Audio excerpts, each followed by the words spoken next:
Well, thank you very much, everybody. This is a group of people who, in many cases, became quite famous because they went through a lot having to do with the coronavirus, a tremendous amount, and a lot of them were covered, and we know them from the media. They've all got very interesting and very different stories to tell. And I thought what I'd do is I'd go around the room. It's an honor to have them at the White House, and they really are. They're very brave. Some were right at the edge. They thought it was over. There's a rough plague. I call it the plague. I call it the scourge. I call it whatever you want to call it. It's rough. It's bad. And a woman that I've really found fascinating, and she's from a state that's a great state, and a city that's been hit very hard, really, very, very hard, Detroit. Highly respected. She's a political person. She doesn't happen to be a Republican. And that's okay. When things aren't going good and you get a little help from a Republican, we'll take that too. But your story was just a fantastic story. And we're going to go around the room, each of you. This man was an NFL football player for 10 years, a friend of Tom Brady, and he was hit hard. Yes, and you weren't so strong when you got hit by that little. No, I didn't feel strong at all at that point. You were not. You were saying you were not. You didn't feel too powerful. So if we could, we'll go around the room, and if we could start with you, Representative, and congratulations. It's an incredible story. Thank you. Thank you, Mr. President. Thank you, Mr. Vice President. It's such an honor to be here, and it's such an honor to be here amongst all of you survivors. I just can't say how wonderful it is to see your face, and thank you for everything that you have done. I did not know that saying thank you had a political line. I didn't know that. I thought just saying thank you meant thank you. And I do. I sincerely appreciate that, because had you not brought this to the forefront of the HQ, of being able to put this out here, I wouldn't be here today to even have this conversation with you and to be able to talk about the needs of Detroit and talk about the people who really need this. And they need help, and you're here to address that. And I sincerely appreciate that from the both of you, from the bottom of my heart, and from the people of my city. Well, you were so incredible as a representative, both in terms of how you got better and what you went through. And your husband sounds like a great gentleman. He went down there and he took care of things, right? He took care of things. That means he loves you, because some husbands would say, let's not bother. He will do whatever he has to do, right? Yes, he did. So that's, and that was late in the evening you did that, right? And we had the drugstore stocked with the medicine. And that's fantastic. Why don't you say what got you to go late in the night to the drugstore? What got me to go late at night? We were trying to do everything we could. She's real sick, so we kind of in a panic. And she's making phone calls. And once we got the doctor to put in the script, Dr. Arsawala. Oh, I see.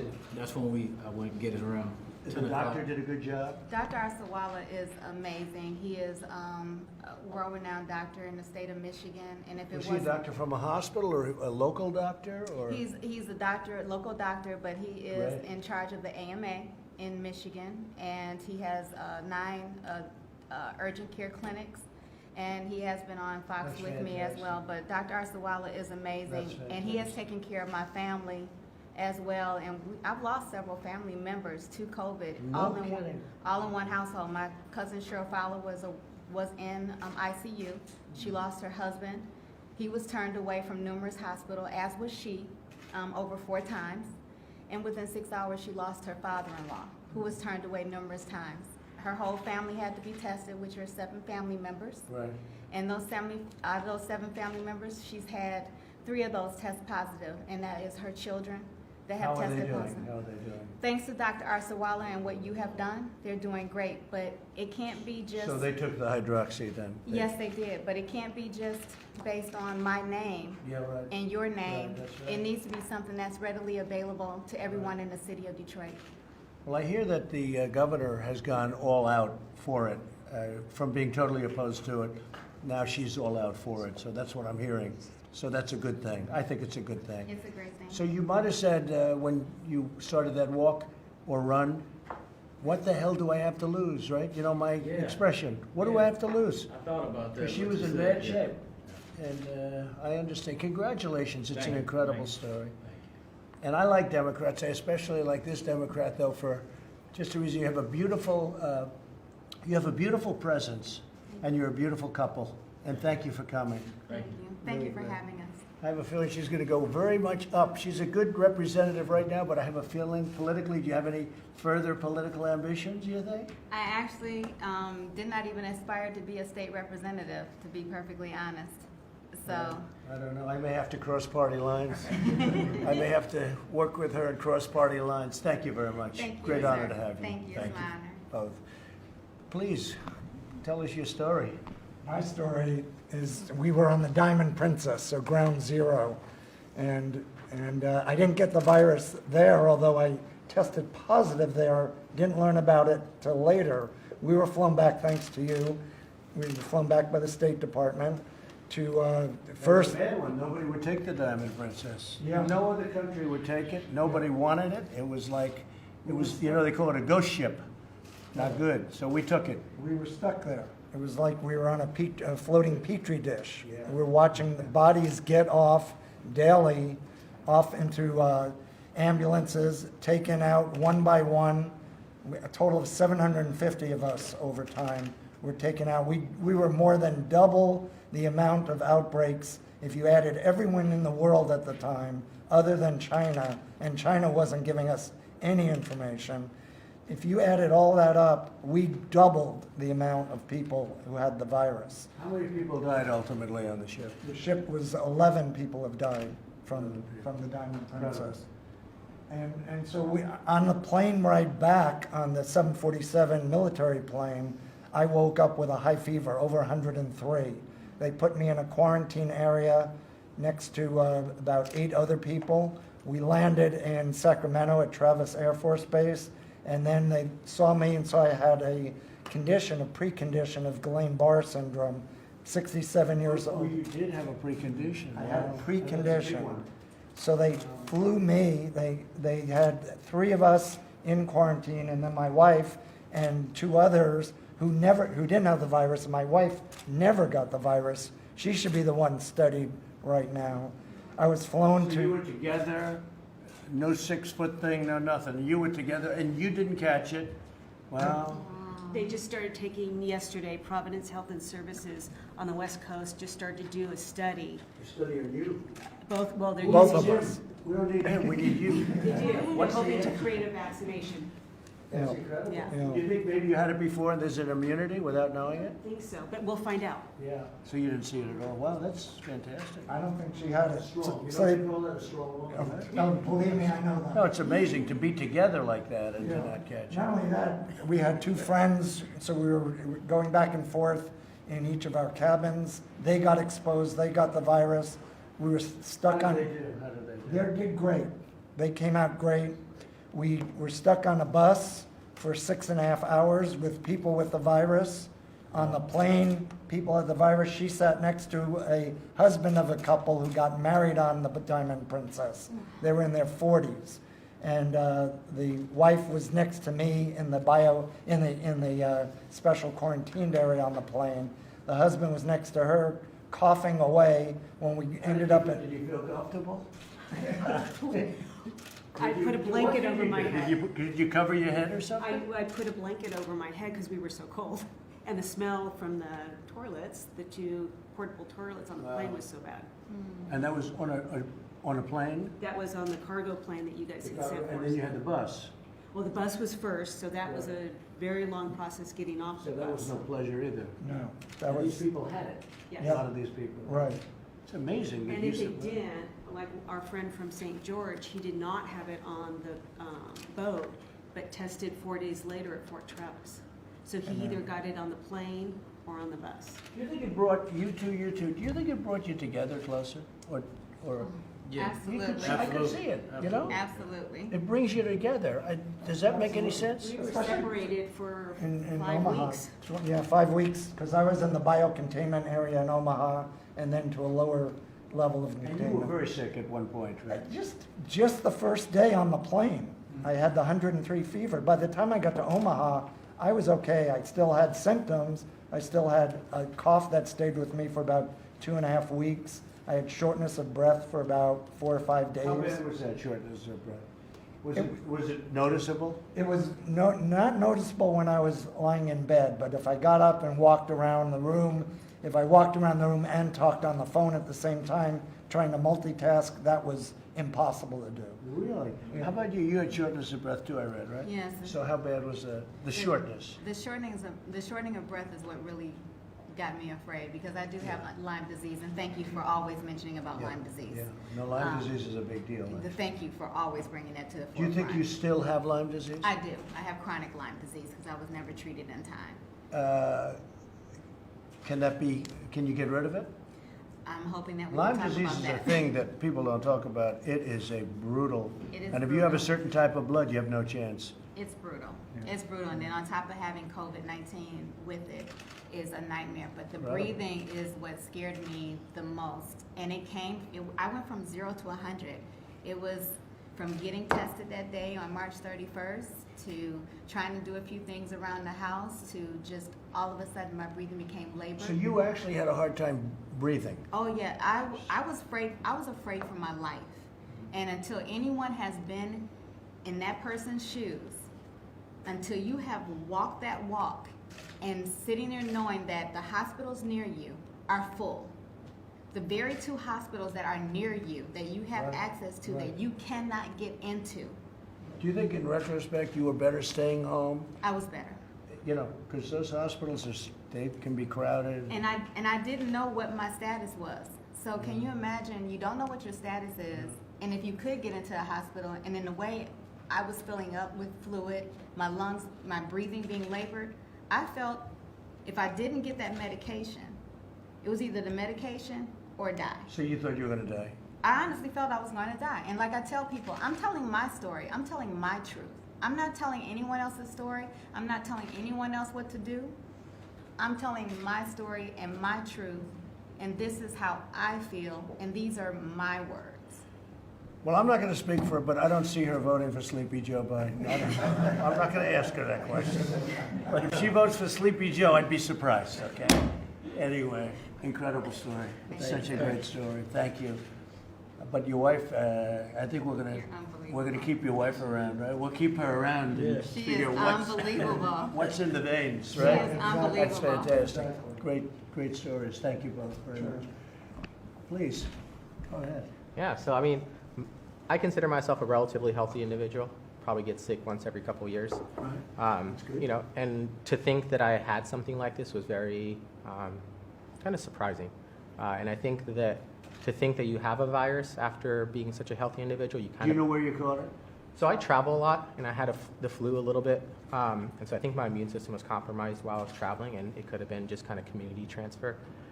So it's been just accepting that I had it, I think, was the very hardest part. But then for something like that to take me down for almost 8 days of fever and then 3 days of How shortness bad of was breath. it? I've never felt this bad in my most recent recollection. I think that So compared, you said you've had the flu a number of times. How did you compare this to the flu? never felt these symptoms before for this long. So a bigger, better, much worse event for you. Yep. And I only took Tylenol the entire time. I took a lot of it. I think the most frustrating part, honestly, was trying to get a test. I think that going to numerous places and being turned away by a sign on the door that says, "Don't come in here if you have these symptoms." I think that was a When little was bit. it? When was it? This was early March, so I think part of the challenge was there was a lot of people saying a lot of different things and kind of knowing what to believe, where to go. You kind of go in circles a lot. You call When it- did you find out officially that you had it? I think on March, this is probably about seven or 8 days into my fever, I found out. So I got the test eventually, and it's kind of interesting. There's like certain keywords that when you say those at an ER, they automatically treat you differently. And so for me, it was more of like an education for a lot of my friends and family. So, okay, so what were the words? For me, it was more of I have a fever and that I had been in San Francisco. And those two basically. Did that make them treat you better or worse? Well- Or did they treat you like you had the COVID? They treated me like I had COVID. So they set me outside of the ER to make sure that I don't kind of become contagious and infect other people. And I waited out for a little bit. And then they came in and they swabbed me and stuff like that. So they did kind of take me a lot seriously, and they got me a test, they got me an influenza test. So I think it's one of those things that there's a lot of unknowns, there's a lot of questions as to who to test, who not to test, and I think at that time there was a lot of people providing recommendations, and some of them are conflicting. Did you ever think you were going to die? So when I got the news that I had COVID, I think I had anxiety because there was so much going on. And I think that kind of accelerated my shortness of breath symptoms. And the second day, I kind of felt that, something was wrong. I need to go into the hospital. I didn't necessarily think I was going to die, but I've never felt this bad before. And I think I needed medical So if it attention. got worse, you would have been in deep trouble. Did you have a problem with your breathing? I did. I got a pulse oximeter, and just having one of those and knowing that your oxygen levels are normal, it's like a kind of confidence builder that you're not going downhill. But it's What was it showing, the meter? mine was always above 95%. So you looked okay, Yeah. but you still felt a shortness of breath. Yep. And so when did you get better? Probably around day 11, I had gotten It's a better. long time, isn't it? They last a long time. But you got better quickly After the medication, though. after the It medication. was a long time, it was a long road. I think just letting people Amazing know. we can't get people to officially, if somebody else endorsed that medication, it would be great. I think you'll have a lot of endorsements if we get a lot of done in Detroit. No, by the way, we have tremendous endorsements. But if it was somebody else other than President Trump that put it forward, if some other person put it forward, they'd say, oh, let's go with it. What do you have to lose? They've been taking it for 40 years for malaria, which, by the way, it's an unbelievable malaria pill, unbelievable lupus pill, unbelievable. In fact, the problem we had is people And with with Lyme lupus. disease, Huh? and with Lyme disease. That And was with, my first I treatment for heard Lyme disease too. Yes. No, it's very powerful. But it's incredible because there's so many stories like yours. It's not just, I actually haven't heard a bad story you want to know the truth. Normally you'd hear some good ones, some bad ones, and you'd still give it a shot. I haven't heard a bad story. So it's pretty amazing actually, but that's okay. The word is out. The people get it. These people don't get it, the media, but the people get it. Anyway, well, that's a great story. So you're feeling good now? Yeah. You're going to go conquer the world as a young, handsome guy? Huh? How old are you? 34. That's great. You have a great life ahead of you. Congratulations. Thank Great you. job. So, I've seen this man. My story is unlike a lot of these people here. My wife is with me. We both were in Colorado, came back to Arkansas, and on the following Monday we had mostly her flu-like symptoms. I felt a little bit bad, fatigued, but my symptoms were not bad. I was diagnosed because I took her to the doctor on Tuesday, and the doctor had enough intuition to look at me and could tell that Is this something your was doctor? wrong. The My doctor you local know? primary care, or hers, and I was in the room with They her. look like a very wealthy couple. You agree? I think they're loaded. Got their own doctor deal going. But that's Don't okay. judge a book by its cover. They have their little ski trip, gotta do well. So I think the scary thing about me, because he tested me and I was positive, she also was positive, but I never had fever, I never had respiratory issues. I did have the body aches, the chills, I felt overall bad, but in general, I would have gotten up that Monday morning if she had not been sick. Even though I felt bad, I would have gone to work, I would have continued on my daily routine, and I'm fearful that maybe What do even you do? I'm working sales for a pharmaceutical company. Good. So my fear is that people are not exhibiting symptoms, Now, but your they, wife showed much worse, had a much harder time. yeah, she was bad, but. How but- bad go ahead. did you get? Well, not as bad as some of these, but definitely with that shortness of breath, which actually came later, which is another thing that's And that's interesting. scary, right? It is, and the first few days I just had a really bad headache and fever, low fever, 100.4, enough to make you feel bad, and the chills and the aches, and then that lasted about 5-6 days, and then I thought I was telling people I'm fine, it was just kind of like a bad flu, it's not that big a deal, and you know, still in quarantine and everything, but it was the second week that then the respiratory Then it came hit. back. Mhm. So you almost felt you were better and then it came back. Oh, yeah, I told people I'm 100%. I mean, not released, but felt strong enough, and then was hit hard. I think it was like that next Wednesday, and then the shortness of breath and I also got a pulse ox, which did make me feel better, but just it came in waves. I mean, I had 3 probably different waves and tested positive again after a month, and I am negative now, but you know How long it's did it take altogether? over a month. We were Over a month? we were positive on the The 12th. first symptoms were March the 9th. Yeah, the first symptoms were the 9th, and I didn't test negative until the 5 days ago. Yeah. That's incredible. How are you now? I'm great. Would you say 100%? I would say 85. Stay away from me, please. Stay away. Keep her away. But Yeah. the people that we were with in Colorado, every adult was positive with COVID-19. And when we returned, we visited friends. How do they all do? How do they all So far, everybody is fine. No one's gone into the hospital. And I think they're working with us, doing the things we're doing. We're donating blood when necessary. I've done convalescent plasma as well. It seems to be very important. A lot of people, when they recover, they want to donate blood because, you know, your blood is very good for this, right? Absolutely. According to every study we have, it's good. And the only question is it for 1 year or is it for a lifetime? Could be, you know, the measles and things where it's for a lifetime, they say. But it's going to be interesting. We just don't know because it hasn't been here long enough. It could be for a lifetime. Well, that's good. So you donated blood? I actually did convalescent plasma. That's good. That's good. That's And hopefully fantastic. that will be very promising. Congratulations. And you'll be 100% soon, I would imagine. Absolutely. I think I'm almost scared to say 100% because I think I said that before and then took a dive. So I'm good. Well, that's a great story. Thank you very much, both. That's great. It's great that it worked out so well. Has anybody, you're okay, you are as good as, do you feel you're as good as you were before this happened? Yes. So that's good. And I think you do, right? I think you're better. I just had, She's a hot political property now, okay? just, you do have, and I think just because of my underlying condition, I do have the tiredness that comes in. The tiredness does kick up and it would come out of nowhere and I just kind of hit, I just kind of plummet. I'm a little surprised they can't do something with your Lyme disease. The Lyme disease is That's really because that's tough. federal. I need you. Yeah, I no, need but you I on mean, that. I could even have you see the doctor over here because WhiteHouse doctor, ask the WhiteHouse doctor to come, seriously, because Lyme disease can be very, very bad. Yeah, I don't But have a it doctor also any longer. can be, yeah, it also can be.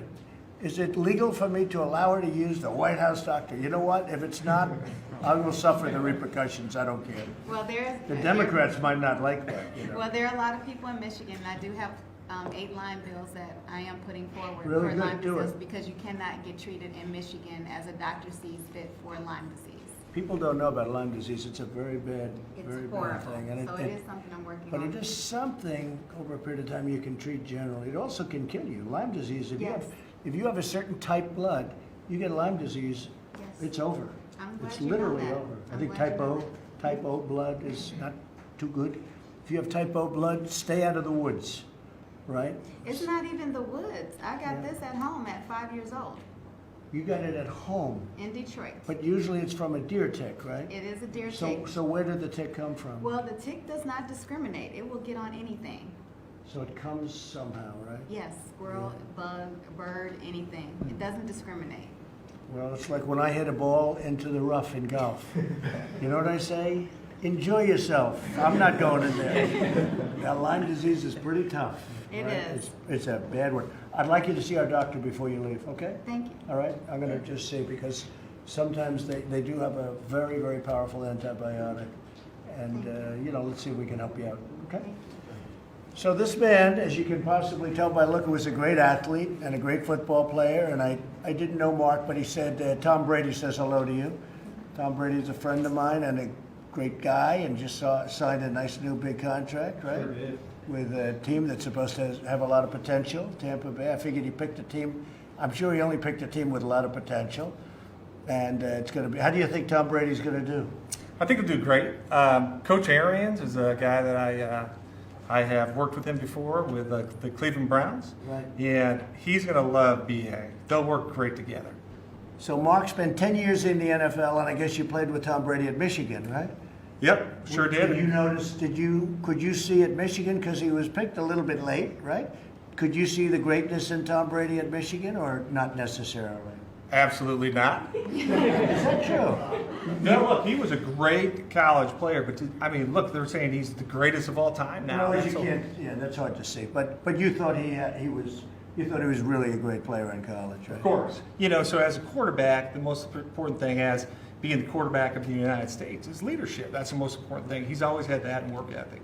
So you had a guy, Drew Henson, right? Was Yeah. first string, right? Good memory. See, I have a good memory. They're always testing my memory. Nobody has a better memory than Trump, unless I don't want to remember certain things, which happens a lot too. But you had a quarterback, Drew Henson, who was actually the starter, and he signed with the Yankees because he wanted to play baseball. The problem is he couldn't hit the curveball, right? Couldn't hit a major league curveball. But he was a great football player, but he got hurt. Tom Brady took over, and the team became much better, right? That's correct. That's been Tom Brady's thing, right? Both Drews. They had a Drew, right? They had a Drew in the Patriots. Yeah, out of crisis becomes opportunity. Well, that's what happened, and that's exactly what happened. Well, let's say hello to Tom when you see him, okay? Absolutely. He's a great guy. So, you're a big, strong guy, 10 years in the NFL. What position did you play? I played tight end. Tight end, okay, wow. You're a big guy for tight end. That's very good. Well, I didn't say I was a fast tight end. I said I played tight end. So, were you a good catcher? You could hold it pretty Yeah, I good? could catch the ball. Were you a blocker, more or less, or a receiver? I would tell you I was probably more of a blocker. More of a blocker, that's great. And how big are you?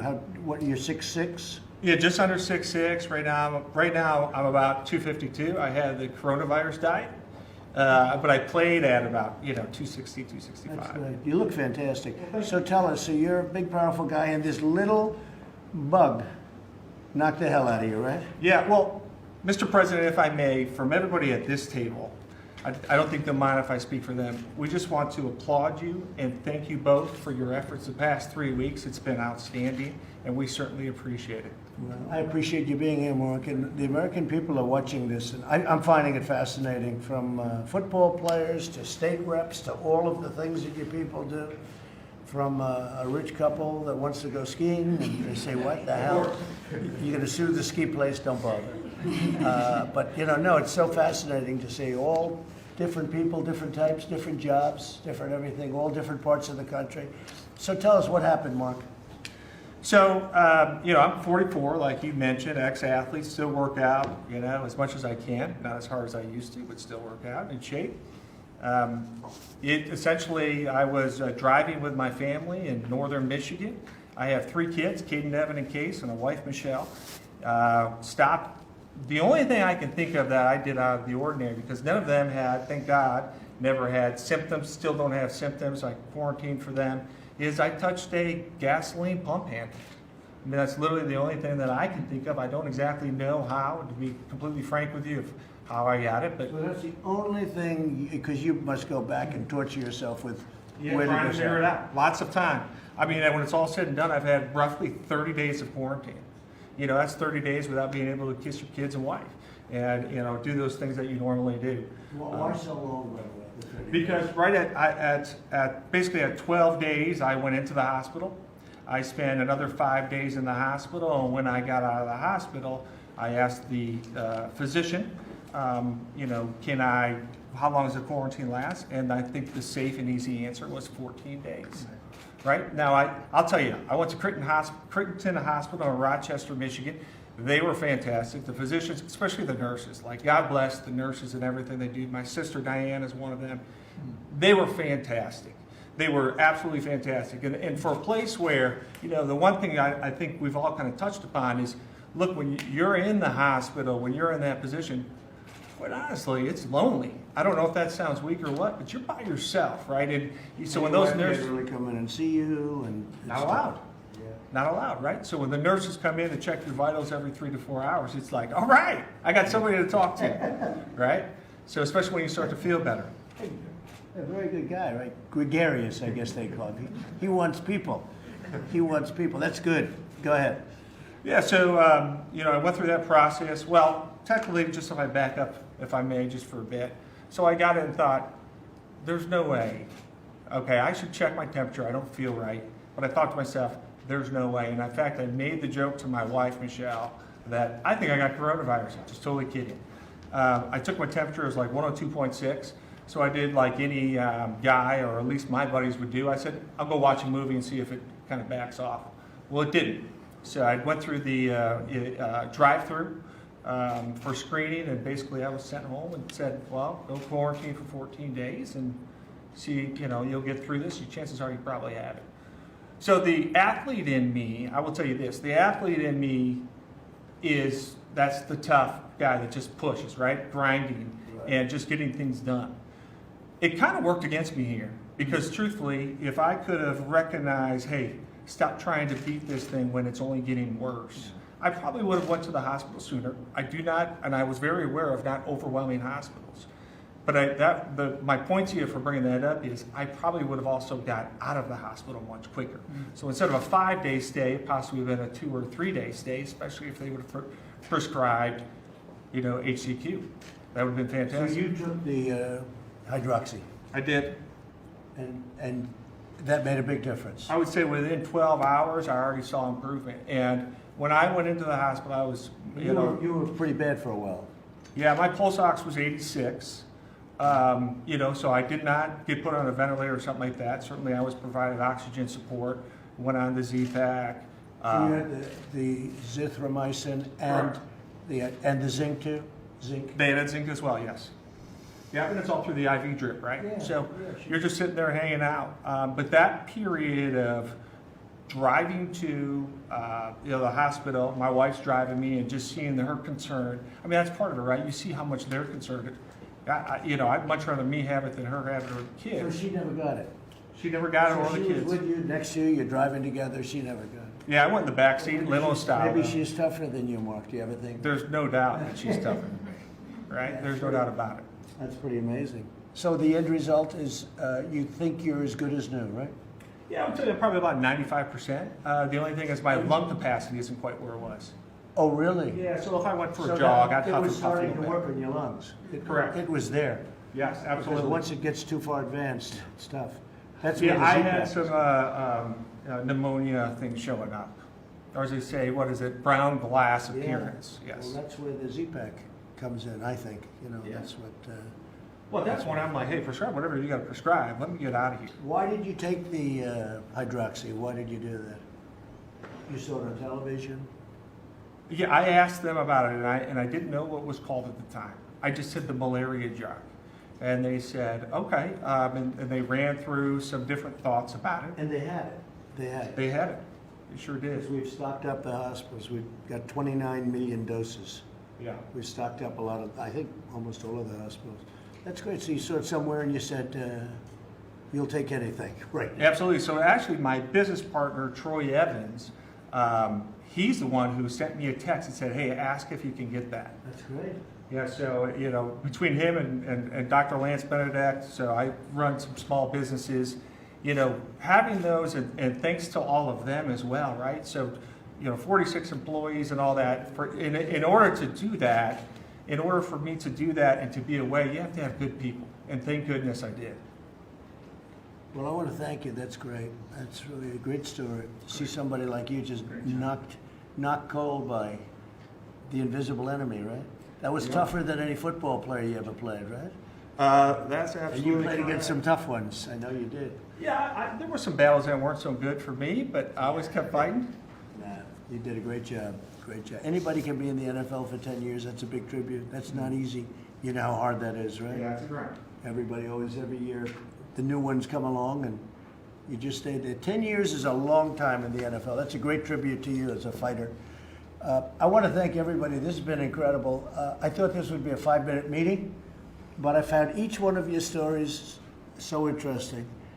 And hopefully the media can play some of these stories because they're just, we're going through something, the likes of which I guess we've never seen. Maybe you go back to 1917, 1918. That was the big plague. That was the big one. And anywhere from Mike, I guess 75 to 100 million people died. It started here, started in a certain location that I don't want to say because I love that location, so I'm not going to say it. But it started in this country and actually got brought to Europe, and Europe is where it did its, thousands of people died here, large numbers, but in Europe, tens of millions of people died. So we gave them no favor when whoever it is went over to Europe, right? No favor. But not since then have we seen anything like this, and we're winning our battle, we're winning our war. We're going to be announcing some very good things in the near future. The American public's been great, far greater than anybody would have thought. They had minimum numbers of 100,000, and I think we're going to beat that. 100,000 deaths, can you believe that? That was a minimum. And if we didn't practice what we practiced, and if we did it a different way, because we had a maximum of 2.2 million people, who knows even if that's right. But the way I look at it, if you cut it in half and cut it in half again, it's 500,000 or 600,000. That's what we lost in the Civil War. It's not acceptable. So we couldn't have done it, to bull through, as we call it, to bull through it, just like treat it like a flu. If we did that, so we made the right moves. Now we have to get our country open again. You all know that. But this was great. I thought, I was talking to Mike, I said, come on, this will take 5 minutes. And it's taken a lot longer than 5 minutes, and that's because I found it so interesting. Just great. And really great. Mike, do you have something to say? I just want to thank all of these courageous Americans. Thank you for being willing to be here and share your story. It is a tribute to your resilience. It's a tribute to those healthcare workers, Mark, that you were talking about, that were there for you. And I just, President and I wanted to have a chance to see all of you and let the country hear your stories, because while we rightly as a nation reflect on the more than 23,000 Americans who have succumbed to the coronavirus, as a tribute to our healthcare workers, we also do well to reflect on more than 44,000 Americans who have fully recovered, and you're among them. And so I want to thank you for sharing your story. It truly gives hope to families that are looking on, who have a loved one who's struggling with coronavirus today. And I just want to promise you that this president, this vice president, and our entire White House coronavirus task force are going to continue to work every day to have more stories like yours across this nation, until we put the coronavirus in the past, and eventually someday have a vaccine that ends this once and for all. I think so, and I think we're making a lot of progress on vaccines. We're making a lot of progress on maybe a cure, meaning a pill, because I think right now I'd like to have that more than the vaccine. The vaccine takes a little longer because they have to test it for a period of a year or more. So it's something we're going to come with, and I really think we're making tremendous progress. And we're going to see whether or not, Mark, whether or not what you did and whether or not what Karen did, whether or not that's a big part of the answer. But I think it's could be a part of the answer. Let's see. It's, as one alternative, but we're going to have numerous alternatives. There's another one just came, the Gilead drug, remdesivir, just came out. And it didn't come out. It's a highly sophisticated, very, very sophisticated treatment that seems to show good promise also. Well, I want to thank you all. Jeff, could I ask you a question? You're a great reporter and a nice man. Look at you with that mask. That's good. You look very good. You actually look much better, I think. But what do I know? Am I allowed to take Karen over to see the White House doctor, see if we can help her out a little bit with Lyme disease? Because Lyme disease is a problem, and there are some answers. What do you think? Are you guys going to report me for being a horrible human being, for doing something illegal, that I did something illegal? And then impeach me? Then you'll impeach me because I tried to help her out with her Lyme disease? You think maybe? Because I'd like to do that. What do you think? Should I do it? Can't advise on that, sir, but I certainly hope that... See, they never like to take chances, but I do. So we'll take a chance on it, okay? Thank you very much. We're going to have a news conference a little bit later. We're going to announce the groups of people that are going to be talking to us. We've made a lot of progress today. You see what's happening with our big bump in the road, and our big bump is a lot less than a lot of people thought it would be because of the American people. They've been incredible. So I just want to thank everybody. We'll have a news conference in a little while. We're going to announce the people that we'll be talking to. And I'm going to be making a decision pretty quickly. And it's being done in conjunction with governors. We have tremendous support from governors. And what I do is going to be done in conjunction with governors. But we'll be doing that in a little while, especially in terms of the people. We have a lot of great people in this country that know the different fields. And, you know, we have a lot of skill is going to have to be used to get our country back to where it was. And we want to do it quickly.